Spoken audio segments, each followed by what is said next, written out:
Okay. Well, next piece is for me, and it's a big thank you to all of you who helped make our Giving Hearts Day a big success. We were raising money for uh, those initiatives and programs that are part of our strategic plan, specifically those that benefit individuals. And so we focused our fundraising efforts on raising money for grants to people who carry a burden of seminary indebtedness, and for our 10 folks who are in the cohort for Jeremiah 29 that are producing projects to benefit their communities, to be a blessing in their communities in 10 different places around our synod. And so thank you so much for the generosity of your own generosity and of your people. Synod budgets are, this is all of these dollars that we raise are external to our budget. We pay ourselves a small administrative fee because our staff puts a lot of time in it, but otherwise like 90% goes towards all of the strategic initiatives. And so it's all external to our budget. And synod budgets, you may be aware, are pretty intractable. You know, they're line items that have been there for many years, and they rarely, if ever, change. Usually only with a big fight on the Synod Assembly floor. You're going to see a major change in this year's budget, and we'll see how that goes. But these resources that we raise through our Giving Hearts Day and also our Minnesota Gives Day are 100% or go towards our strategic initiatives, things that we couldn't do otherwise. And so thanks a lot. We exceeded our $25,000 goal, which means that we also received the $25,000 matching funds from the Offutt Family Foundation. So we have some resources to use for the sake of our shared mission. So big thanks. All right. This isn't meant to be all about money, but I'm going to move right on into some stewardship opportunities. Of course, we have been getting many requests and how it is that we can walk with people in terms of generosity and how we can help people understand that this is part of our spiritual practice and part of the life that we lead as the children of God. And so we want to really equip you with having as much information as you can. As you can see, Chris is sharing our stewardship resources. Just today, it was updated, and I want to talk you through a few of those things. First is an opportunity to sign up for a new stewardship newsletter called Where Your Heart Is. And what makes this different, go up just a little bit, Chris. What makes this different? Did I not put the newsletter in? I don't think so. That's okay. We'll add it. Sorry. No problem. It's okay. No It problem.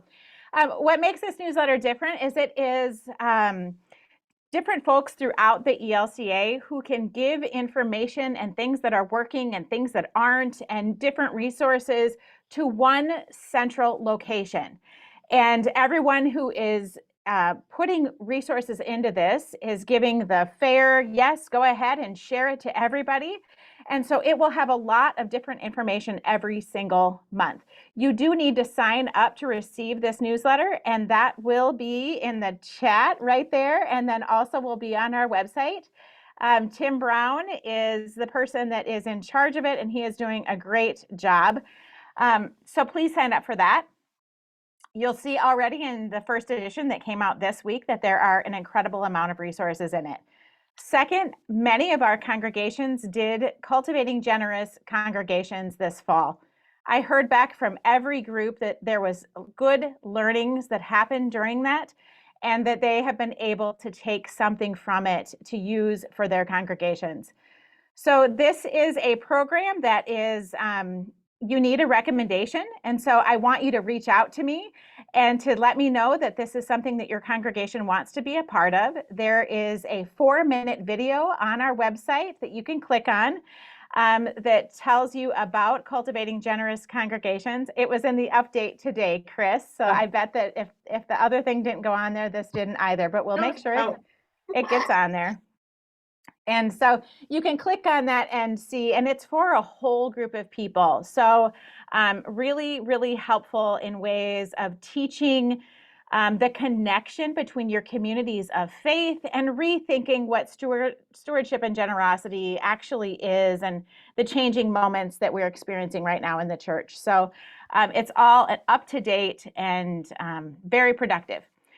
The next thing is that on our website, we have the stewardship webinar that happened last week, February 1st, actually. The recording on the webinar is up, and you can click on that and watch that. There was a lot of really good understanding of getting to know your donors, getting to know who are the people that are caring for your ministry and financially supporting it. So go ahead and click on that. And finally, there is a resource book that has been vetted and really has good reviews.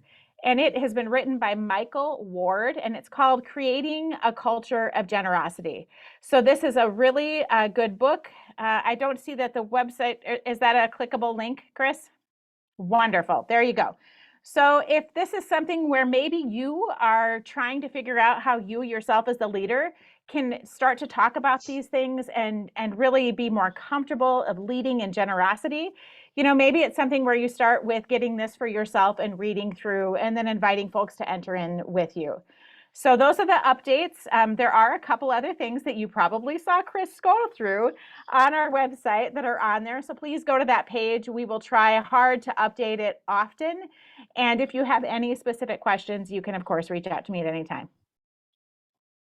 And by the end of my day, the other resources will be on that I didn't get up that Pastor Rebel gave me today.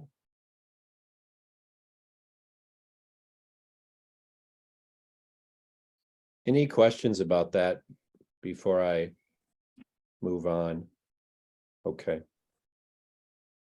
All right, feel free to just come off mute and speak up, or just raise your hand, whatever you're comfortable with. Okay, I'm just going to, okay, great. So next I want to go to the expectations around anti-racism and boundary training. This is just a reminder and kind of a foot stomp on those expectations.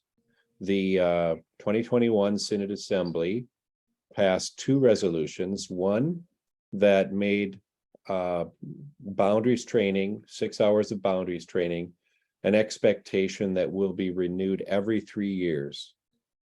And so we provide an online version of the course, which I think is excellent and which has been created by our Minister for Health and Wellness, Dr. Aaron Sumila Folkerts, and is available to you. And then we also partner with Eastern North Dakota to make in-person trainings available. So it's very accessible, and that's available to you. So if you know that you haven't had a training in the past 3 years, please do take one.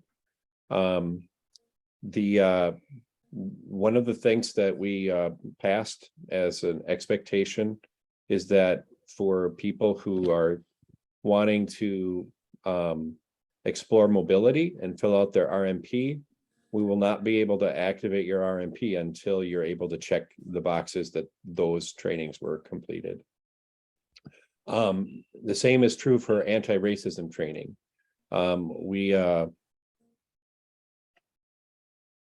Yeah, why don't you click there? So yeah, click on the policy memorandum down there. Yeah. So this is the policy memorandum that I sent out back in probably May of 21, or in June of 21, I should say. And in this memorandum, we let you all know that you would have until July 15th of 2022 to complete training if you haven't had it in the last 2 or 3 years, and that if you scroll down, that the way in which we'll kind of ensure that this expectation is met is through the lever of the roster administer profile. So in order to activate a profile, we have to be able to say to the church that you've had those two trainings, both as well as anti-racism. So it's also possible to read a book 250 pages in length or close to, and write a brief paper. That can be done in lieu of an actual course. We've trained 25 people who we have 4 teams or 5 teams of 25 people that provide this training around our synod, and those are advertised and are ongoing. So I hope that you'll take advantage of that. So that's kind of the stick side of the carrot and stick. I just want to say that 2 things. Boundaries training is so critical because our work always brings us into proximity of boundaries, right? Because we are being welcomed into people's lives at the most tender times, and we are afforded such a great deal of trust, which is necessary for us to be able to do our work, which brings us up close to many of to a lot of the boundaries that, if we cross them, can do harm to other people and to ourselves and to the office of ministry. And so it's really critical that we just have that refresher every 3 years about, what are boundaries around social media and around, proper, how do I do friendships in the life of the congregation, and all of those things that are, and of course, sexual ethics and those kind of boundaries too.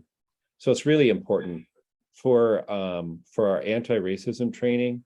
We have clearly stated in our strategic plan that we want to be a synod that is more and more open and welcoming to people of color and Indigenous people and LGBTQ plus neighbors. And this is a key part of how we do that, is just coming to a fuller understanding of some of the historical context that we live in, that we inherit. We're not at fault for the way in which, I'm speaking as a white person now, not at fault for the historic injustices, but we are responsible for it. I'm responsible to help make it better because I do benefit, and I have benefit, and so has my family. And so it's essential that we just gain a vocabulary for talking about these matters, and we come together as God's people to explore how can we, as a predominantly white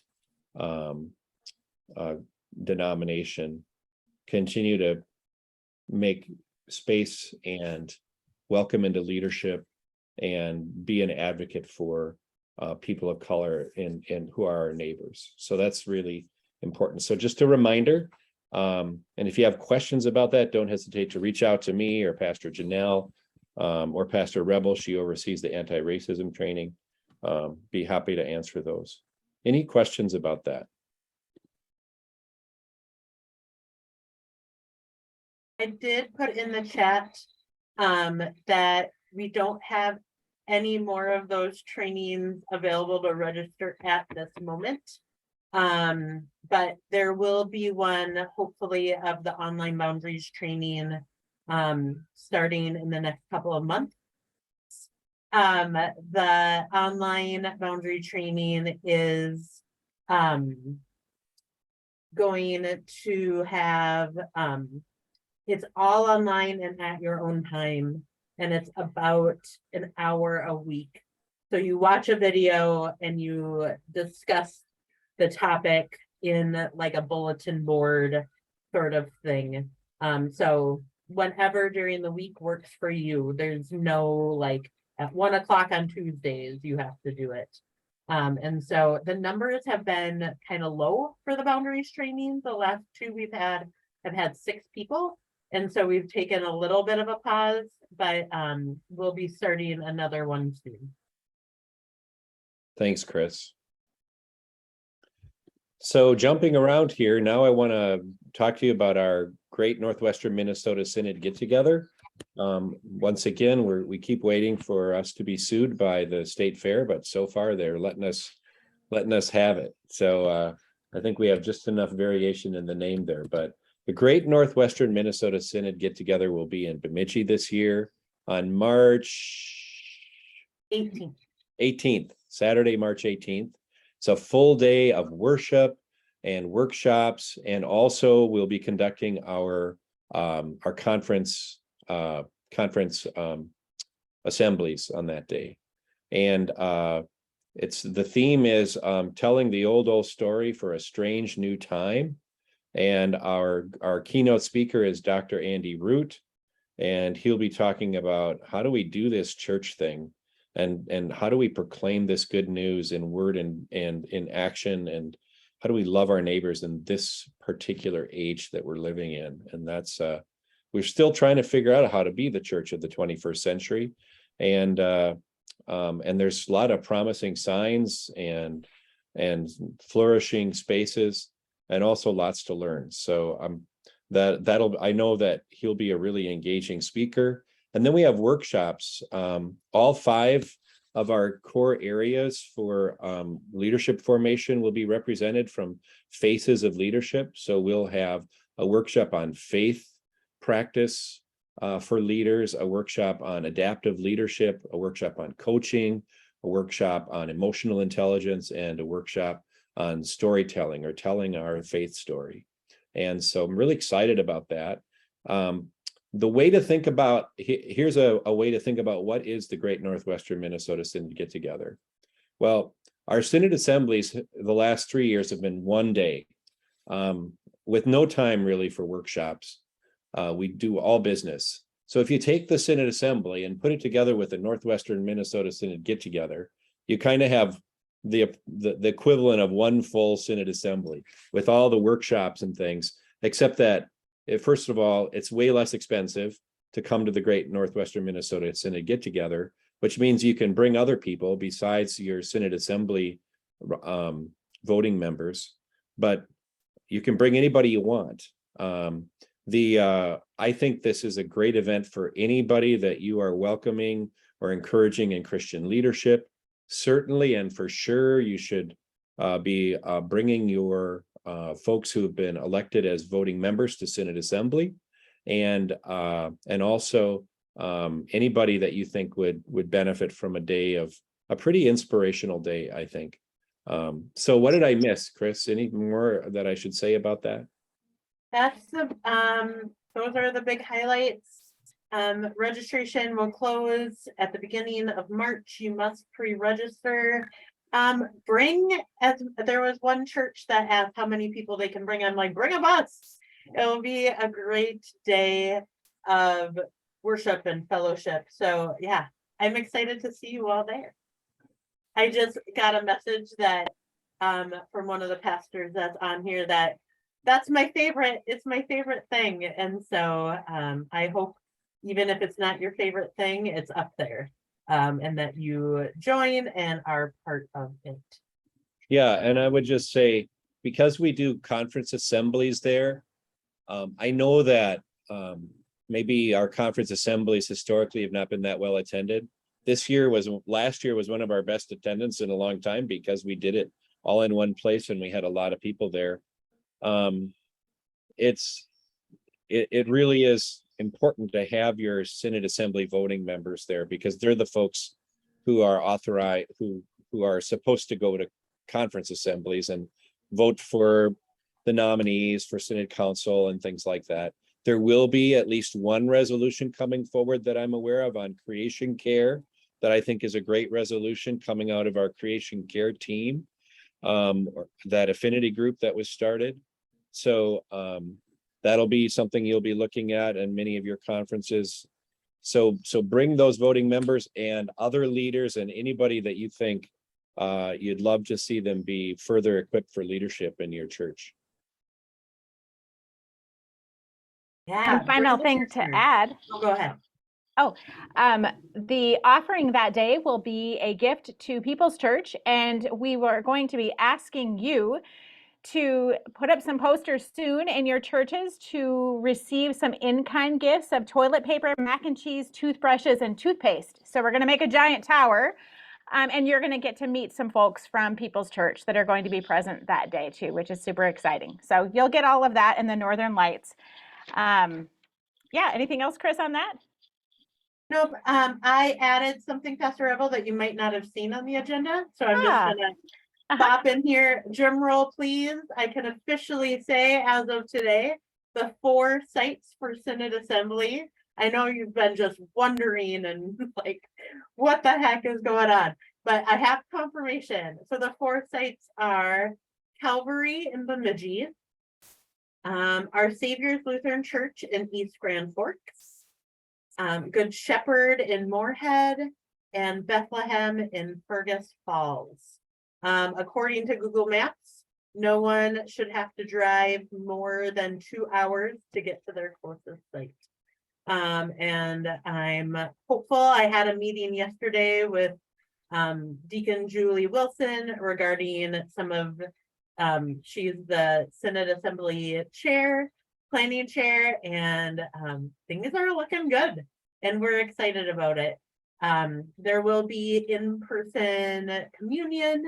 One other thing for the Great Synod get together, the conference meetings will not be during lunch. I know that was difficult for some conferences, so back to that. But I'm really excited for Synod Assembly. The speaker for Synod Assembly won't be live with us. It will be Kara Powell, who wrote the book Growing Young and does stuff at Fuller. And so it kind of adds on to our Great Synod get together theme of it's telling the old story to people who aren't at church, like in a new and different way. And so that information will be coming out soonish once I get more stuff for the Great Synod get together under my belt. So thank you for that. Now, Pastor Rebel. I'm not going to take a whole lot of time on this, but speaking of doing things in new ways, you are going to see that one of the additions in the Northern Lights will be a digital ministry grant. So it is an application for your congregations that will open up March 1st and close April 15th. So if your congregation is one that has asked recently about this, there have been a few of you, or if you want to step into reaching new, young, and diverse people in the name of Jesus Christ in a whole new way, and figure out how to do some electronic giving and encourage digital ministry in creative ways, this would be for you to apply for. The amount of the funding has not been announced yet. The application will go out. You'll receive an email from me right before it goes live. And it will give you more detail. But if this is something that is something that you need to work on, something that your congregation might want to be excited about, please consider applying for it. Perfect. One quick thing, because of yesterday working from home, I totally gapped out putting our joint theology day in the Northern Lights, which I know all of you read all the time. Is our joint theology day is Thursday, April 27th. We do this with Eastern North Dakota. It will be up in Grand Forks this time, and preaching ministry with Dr. Shauna Hannon from PLTS, I believe. So more information on that will be coming out. Eastern North Dakota is tending to the registration this year, but you will have all of the information. Oh, and I'm next again. Sorry. We thank you for Giving Hearts Day. And the next thing that's kind of coming down the road is the spring appeal. There was some people who wanted to, we had an Easter appeal that we tied in with Synod Assembly in the past. Some people wanted to have it during Lent because there's special offerings sometimes during Lent. So this Lent and Easter time, our spring appeal is for the sake. We are raising in this appeal, it's all money that goes out. And so our spring appeal will be raising funds for our ministry with our companion synod in India and for green grants. So on our give page, click on spring appeal and you can learn more about it. Here's a wonderful, it's not a great like shot of Bishop Bill. He looks cold and a little not happy about being outside in the winter. But you can learn more about it there. And then we have this wonderful resource for the Beauty of the Earth devotional series. There are a total of 8 videos. And I will be getting the manuscripts and prayers up here soon. And you can be using them in a lot of different ways. So that's our spring appeal. More information will be coming out about that. I was talking about our fuel efficient Synod car, and in connection to these. So that's why I was outside, and it was really cold that day. All right, what's next? I'm going to talk a little bit about a lovely little gift that I hope that you use, even if you use it for only you. I just put it in the chat, and it is a spiritual gift assessment. It is super fast, so you can go ahead and click on that and open up a link, and maybe don't do it now. But also you can share it with your councils. So many of you have new councils. Many of you have even just, a few new people on them.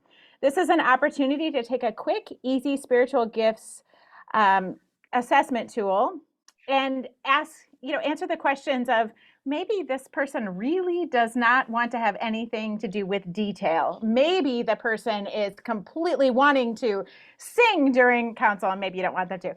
But it has all of these very specific things. And so you can learn about yourself, and you can also learn about the gifts of your team, and they can maybe understand their gifts a little bit better too.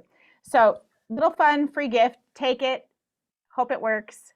Chris took it, I took it, it was spot on. And we just hope that you have a wonderful year with your new groups of people that you do ministry with.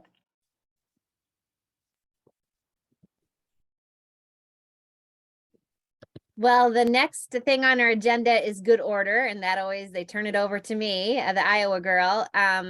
And just a reminder that all your forms are due here. It helps us collect data and get a pulse of how things are going. So your rostered minister form, whether you're retired or active or on leave of call, you're welcome to please fill that out and let us know how you're doing, what you're learning, what you're wondering about, as well as all the forms to the ELCA so that they can have the data on what's going on in Northwest Minnesota Synod. Sometimes it looks bleak until we start hearing from our brothers and sisters around the region. And then we're hearing that life in ministry has changed here in Northwest Minnesota, but is still there's still so much to give thanks for and so much to celebrate. So Chris has up on the screen here all the forms. Ask your congregational president and partners in ministry to help fill those out. Get your reports in. If you have any questions about that, please let us know. We're here to help you, but we'd love to hear from you and be in conversation about what you're seeing and learning out in the field. So thank you. Pastor Rebel, can you share the difference of the report to the bishop this time? Say that one more time to me. Pastor Janelle, can you share how the rostered minister report is different this time? And say, what does Rebel know? I want to hear what she has to say. That's okay. So yes, they're a little bit tweaked here. We just heard that feedback, and it's all a Google form this year. So it helps us be able to sort data a little bit better. So underneath this tab here, as you see, roster minister annual report, those who are under call, in a specialized call, not under call, or retired. So the forms ask a few different questions. They look like this. You simply just will type in the data. You can send it at the very end. There's nothing to download. There's no formata anymore. And if you want a copy of your report, we can certainly get you one of those too. You know, having this in a Google form is just a small technical fix that makes a lot of difference. For an example, when we were working on the quality of call research for women in ministry, we had a cohort that wanted to work on pay equity, which is a really important topic. I mean, that's where the rubber hits the road in a lot of ways. And we were not able to provide the data on when ministers who are female or women, how that compares to men in ministry. And so because that's not broken out that way on the traditional rostered minister report, and that's the only place we would ever receive that data. So this will allow us to drill down to some pretty specific so that we can get data like that and other kinds of data that would be useful in knowing how we're doing in terms of equity and in other matters related to ministry as well. There are also some leadership questions in there related to our 5 core areas of competency that we've identified with Faces of Leadership. So I'm going to do an audible here. I think we're going into our small group time again. We're going to be in small groups for the remainder of our time until the very end. We'll come back for a blessing. But I think instead of staff skipping around, I think we'll let you be on your own in your group so you can share whatever you need to share or want to talk about. One suggestion would be how are you doing for Lent? How's Lent planning? And what are you planning for Lent? Or maybe what are some challenges that you're facing as you come into a new year? Those are some possible question prompts. But go ahead and put folks in their small groups, Chris.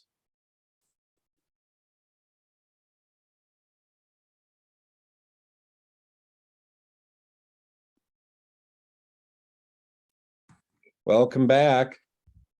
I hope you had fruitful conversation. I know it was short. Today was a packed agenda, and I'm fully cognizant of that. And we'll work to reduce the agenda items so we have more time for conversation with each other in the future. But we are going to close with a blessing. Yeah, you guys get blessings a lot. And so here is a blessing from my seminary classmate, Meta Herrick Carlson, Speak It Plain, Words for Worship and Life Together. And there is one for church workers, but this one for busy adults just feels more right for today and for you all. So receive this blessing, please. Remember the Sabbath. It is not a suggestion, but rather the first of all commands. For God knew we would need this rhythm of rest in the beginning and every generation since, even and especially in the middle of life, when we are called by so many names that belong to duty and performance, that call us away from our first and forever name, beloved child of God. You are surrounded by generations and expectations that will never tire, of asking more from you, filling your days with obligation that is both rich and weary, that tempts you to forget that you are mortal. God, grant us the courage to rest, to resist the idols of busy and best, to learn to stand ourselves long enough to hear you call our name, to notice what you are making, even without our help and hindrance. Bless our deep breaths, our long sighs, and our fearful fidgets, so that we trust your presence in our nothingness and learn to believe the world will keep spinning and it is enough to simply be your people. Amen. Thank you, beloved child of God. I appreciate you in the ministry that you do. Chris. Thank you, Chris.